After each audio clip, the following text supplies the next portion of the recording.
A quick warning before we start the show. The episode contains descriptions of extreme violence.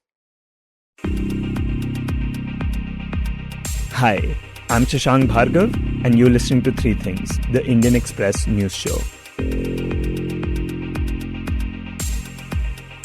On Friday, the Delhi police came across a horrific and disturbing act of violence. A 35-year-old man had been brutally lynched at one of the protest sites of farmers on the Delhi-Haryana border, a site where farmers have been protesting for nearly a year now. When the police found the man, one of his hands was chopped off and his body had been tied to a metal barricade. This man was Lakhbir Singh, and he belonged to the Dalit Sikh community. The incident has made national headlines, and videos of the lynched man have been floating around on social media. Now, after the incident came to light, a group came forward to take responsibility for it. A group of Nihangs. Nihangs is a particular sect within the Sikh community. And they say they did this because they suspected that Lakhbir Singh was desecrating the Guru Granth Sahib, the holy book of the Sikhs. In this episode, we take a look at this case from the beginning, talk about the reactions to the incident, and discuss who the Nihangs are and how a prominent farmer union is distancing itself from them. For this, we first speak to Indian Express's Pavneet Singh Chadha, who has been reporting on this story for the paper. The conversation took place yesterday evening. So, Pavneet, could you first talk about when and how the police first came to know about this incident? Yeah. So, according to the FIR, which has been registered at Kundli Police Station, October 15th, the police is saying around 5 a.m. they received information that a man has been tied to an overturned barricade and his hand has been chopped off. This is what the police has been maintaining, that they received information around 5 a.m., following which they went to the spot, which is about 100 meters from the main stage of the farmers' protest at Singhu border. So it's part of the main protest site.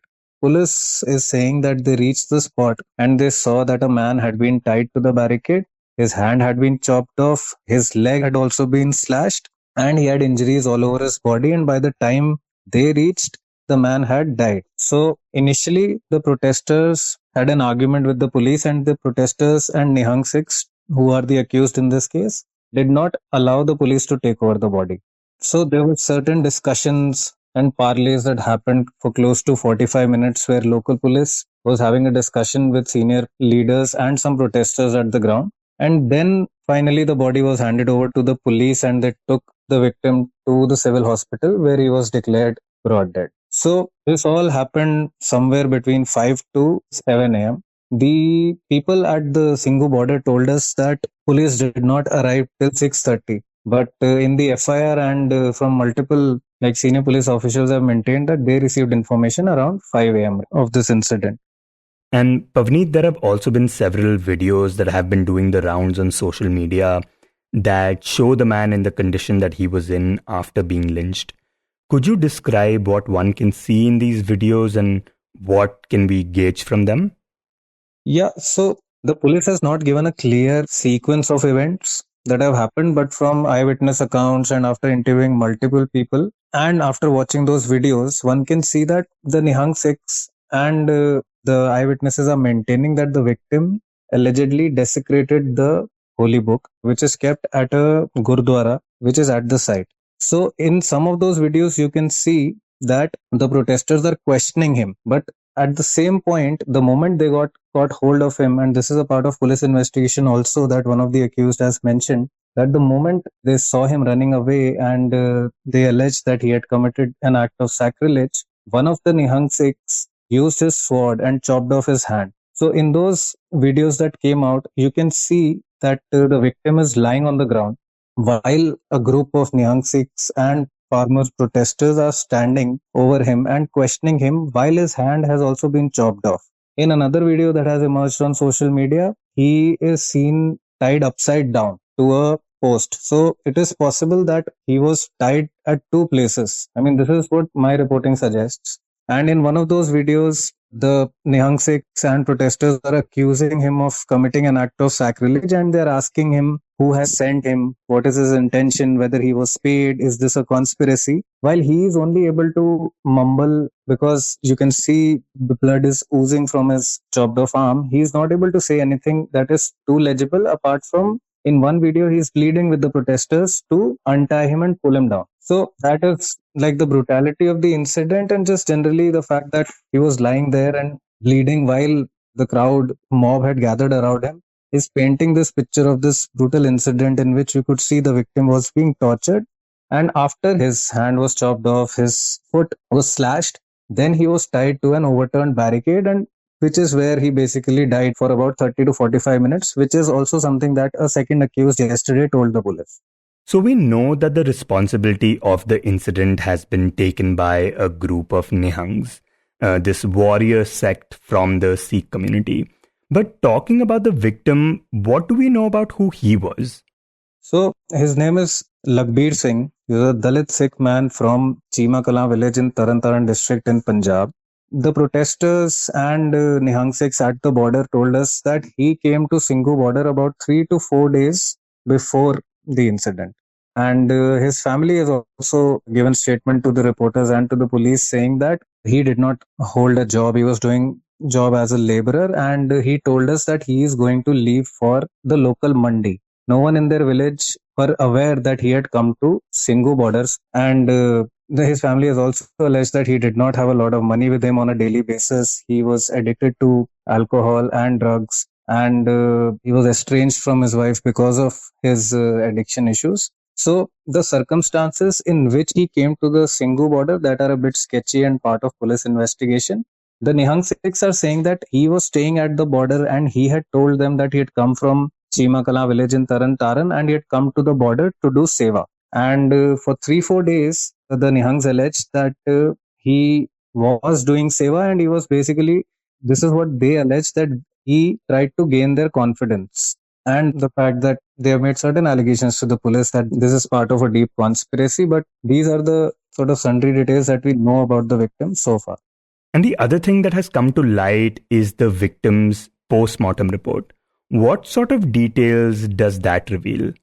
So police yesterday told us that the victim had about 37 injuries on all over his body, and some of them were deep wounds, and the rest were abrasions from a blunt injury. The deep wounds were inflicted with a sharp-edged weapon. Postmortem report also mentions that the cause of death was due to hemorrhage and excessive bleeding, which is usually the case where a victim has multiple injuries. Police has said that one of the accused has admitted that he chopped off the victim's hand using a sword. But police is yet to recover the murder weapon. So these are the basic details that are there in the preliminary post-mortem according to the police. And what action has the police been able to take so far in the matter? So according to police investigation, police has so far arrested 4 people. The first accused, Sarabjit Singh, was arrested after he surrendered to the police late night on the day of the incident itself. He was arrested from Singhu border. He has, in preliminary investigation, told the police he has taken responsibility in several videos that had emerged where you could see Nihang leaders actually garlanding him and then handing him over to the police. The police yesterday produced in a court in Sonipat today, and Haryana police had sought 14 days remand for him, and the court granted 7 days. In the court, police informed the court that the accused has confessed to the crime, he has taken responsibility, and he has named 4 other people by name, and we need to sort of identify them and make those arrests from several locations in Punjab. They mentioned Gurdaspur, Chamkaur Sahib. So regarding action, another arrest was made yesterday from Amritsar, where a second accused, Nihang Sikh, Narayan Singh, surrendered to the police. 2 more arrests have been made, both Nihang Sikh men, Bhagwant Singh and Govind Preet Singh. They both were also arrested late yesterday night. They will be produced in court again today. It is a possibility that there are more people involved in the crime. Regarding the desecration part, police so far has maintained that they are verifying these allegations. Now, in police probe, it is likely that police will rely on a lot of disclosure statements made by witnesses and the people who have been arrested. Police is also exploring the possibility of if there is any footage, like the arrests that have been made so far. Police have identified some of the accused from the videos that have emerged. So far, police have arrested 4 people in the case, and more arrests are likely in the coming days. Now, the other thing to note about this incident is that despite the fact that it has been so brutal and has grabbed national headlines, the ruling parties in Haryana and Punjab have not reacted to it. So it's not reacted strongly, loudly. In fact, there's been no reaction at all. That's Manraj Grewal Sharma, Indian Express's resident editor from the Chandigarh newsroom. And she says that for the past few months, politicians from these parties have been tweeting every day. But in this case, there has been no word from them. Be it the sitting Chief Minister, Mr. Channi, be it the former Chief Minister, Captain Amarinder Singh, who's generally very vocal on such matters, be it the PPCC President Navjot Sidhu, who has conducted the entire rebellion against Captain on Twitter. I mean, we are very public about it. So none of them has commented. So that is what I would call a deafening silence. She says that this is the same case with Haryana Chief Minister Manohar Lal Khattar and Haryana Home Minister Anil Vij. So they are also very articulate and they use the social media. They're very adept at doing that, but they have also chosen to keep quiet. The only information we got from Mr. Khattar was that please investigate it properly and do your job well. That was all he told the police. That be very, very meticulous about this investigation. But there is no public reaction from any of these people. So quite strange because one would expect that they would at least say that this is barbaric, which is what the common man is saying. The reasonable man on the ground is saying we are living in this age, in a very civilized age, in which there is no place for lynching. Manraj did reach out to politicians within the ruling party of the two states, but none of them wanted to come on the record and say anything. See, what they told us is that it's a very, very barbaric incident, and there is no doubt that no one can condone it. And what has happened is terrible because the law of the land should take course. And there is that even if they suspected the victim of desecration, they should have handed him over to the police. So that is the view of the record. But they say they are unable to come on record because of the allegation of desecration, because of the sacrilege. The sacrilege of the holy book has been a very contentious issue in Punjab. Like in 2015, a sacrilege incident had taken place in the Badgadi village in Punjab, where pages of the holy Guru Granth Sahib were found lying outside the village Gurdwara. Somebody seemed to have torn the book. This had happened under the former BJP Akali government in the state. This government has been accused of not bringing the culprits to justice.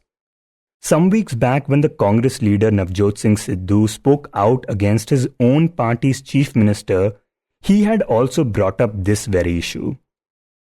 He said that Akali BJP government fell in Punjab because it failed to bring the guilty to book. And he said that we too are falling short of people's expectations and we will also be voted out of power if we don't do justice. And that, as in the case is in court, but justice hasn't been delivered or hasn't been seen to be delivered. So that is why sacrilege is a very, very sensitive issue in Punjab now. And it was sensitive, but it's been brought to the fore by politicians themselves over the last 1 year. So right now, religion is a hot potato. In fact, today, for instance, Akal Takht's Jathedar, Akal Takht is the highest temporal seat of the Sikhs. He has reacted to the Singhu incident and he's called it horrific and he says we need a probe. We need an agency to probe the entire sequence of events because he says you should look at the past sacrilege incidents and that it's the failure of the Indian justice system to deliver justice in more than 400 sacrilege incidents in the last 6 years that is behind the Singhu border incident.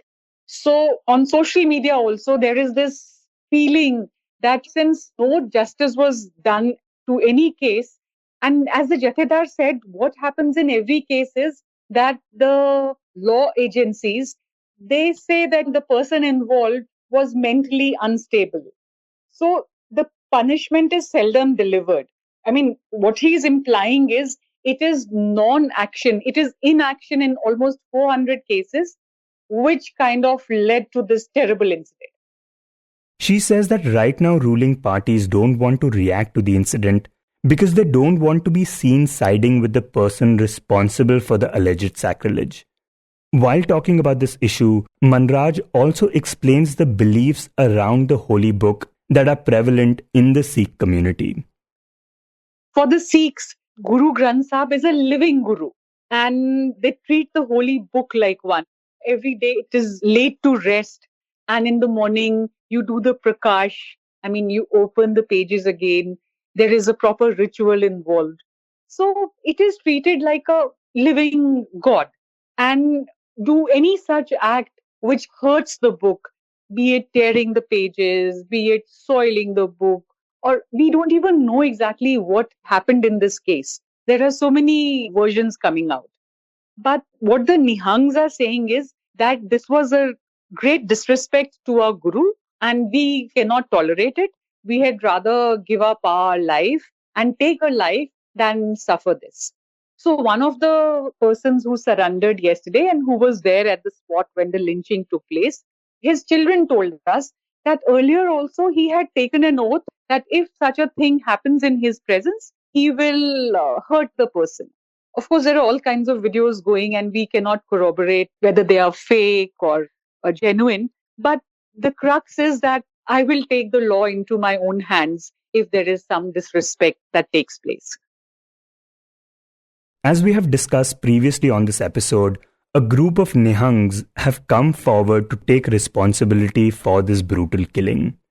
But who exactly are Nihangs?